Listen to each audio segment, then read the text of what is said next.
Good morning. Today is day 2, but it's my first day of running, and it is a speed day. I did hire a coach for this training cycle. I had good luck last year training for a half, so I decided to do it again for this cycle. And today's the first week back with her, and she just wants to see where I'm at since summer and it's hot, and see where my fitness is. So speed work's pretty simple. It's just a mile at what seems hard with recovery, and then 800 meters at what feels hard, and from there we'll figure out paces for next week. So not too terrible, low pressure, which is nice. But I just did my first mile and it was a lot. I tried to get out earlier today and it's still really hot. So now I'm in my mile recovery. It's not too bad. We'll see how the 800 meters feels, just a little bit. All right, finished the run for the day. It was 5 miles total, but only 1.5 miles at like speed work. So that's not bad. 3.5 at recovery and cool down, which really are the same thing to me. It felt okay. The last 800 meters I had to do were hard for the last 200, 300 meters. I was feeling it, but I haven't really done speed work. I did the last couple weeks trying to build up in prep for this, but it's hot. We got like this tropical blob hanging off the coast, and it's just pushing all the hot air and gross humid air in, and it's just nasty right now. I tried to take a picture of a Navy plane that took off over the house, but my phone didn't cooperate, so I didn't get it. It's kind of fun sometimes to see them take off. When the kids were little, and if I knew Eric was flying, he'd kind of tell me like, oh, hey, we're going to be over the house at this time, and I would try to bring the kids out and they could wave and say hi to daddy, but now they don't care. And half the time I never know where he's going when he flies anyway, so we're all just like, we're ready for retirement. That's it. It was pretty good, and I'm hoping that it'll still continue to feel good, but it won't. Like 10 weeks from now, it's going to be gross and horrible, and I'll feel tired, and that's how it's supposed to go. So, good morning. Just finished 5 miles. Got out way too late, and the sun was brutal. I knew better. I had every intention of starting earlier, but didn't sleep well thanks to another night of crazy diabetes and my kids rummaging in the kitchen in the middle of the night because they fully embrace summer and don't sleep anymore at night. But there is a nice breeze, but when you're in the sun, it's just like blowing hot, wet air on you. In the shade, it's not bad. But I got through it safely, which is the biggest thing. And so I'm looking forward to tomorrow's run. Good morning.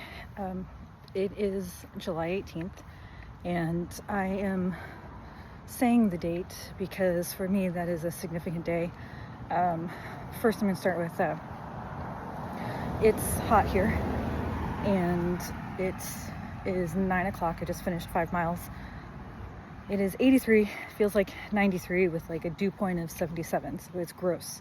It's nasty, it's humid. There's a slight breeze, which is nice, but it's hot. It was definitely one of those mental runs today where I was like, just slow down. This isn't about your pace. This is about just getting through 5 miles, which is how probably the next 2 months will go, because it won't really cool down until maybe September. We'll get some cooler mornings, but not really. Who knows? You never know.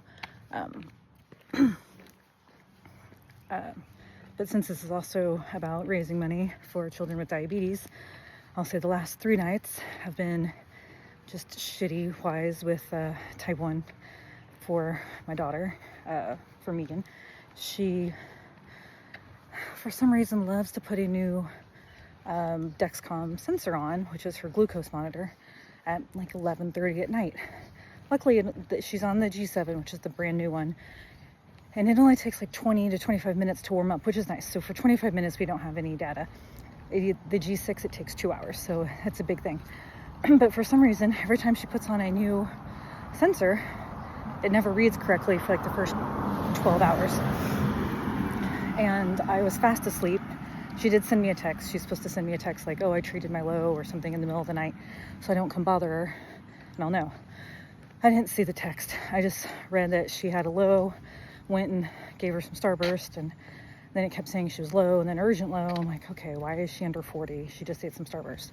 So I do a finger stick. The finger stick says 90 something. I'm like, then I realized she had changed her sensor, which meant I was going to be up for a while because for some reason also, when you go to calibrate it and tell the glucose monitor, hey, no, her blood sugar is actually 93, not 39, it doesn't take. And so wait 15 minutes, do another one. Like, hey, no, now she's 113. And it's like, no, I think she's 40. I'm like, no. So it's basically me telling the glucose sensor, you're wrong. You need to catch up and get with it. Finally, after like an hour and a half and 4 or 5 finger sticks, it catches up. But I'm up the whole time making sure that it stays caught up or catches up so I'm not constantly doing finger sticks. And she's asleep the whole time. The whole time I'm just reaching under a blanket, finding a hand, finding a finger, doing a finger stick, and then shoving her hand back under her blanket. She's passed out, has no clue. So finally, like 3:45 in the morning, it decides to start working. And then, of course, it says she's high. And I'm like, well, of course, because I gave her Starburst and she didn't need them. And so then I have to go back and give her some insulin. And then I find that her pump, she didn't put the glucose monitor information in her pump. So then I had to go do that so that her pump knew what her blood sugar was. It was just a mess. And then 2 nights before that, it's also just been a mess of being low or being high and having a stubborn high. And she suddenly goes from 100 to 200. And I don't know if she's hitting a growth spurt. Maybe she's one more growth spurt in her and this is it. I don't know. It's a lot of things. Hormones for the teenagers and type 1 just don't mix.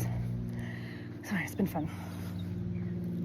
So 3 nights of really crappy sleep plus the heat, and then tack on that today is the anniversary of my mom's death, which it's been, I have to do that, 21 years. So that's a long time. Like if it were a person, it could drink alcohol now legally, which ironically is part of the reason why she's no longer with us. But so it's just one of those things where after 21 years, it does not, I know how to handle it, but it's still one of those days where I'm acutely aware of the date and everything that happened on that day. And add to the fact that I'm like sleep deprived does not help, but it's just been one of those days.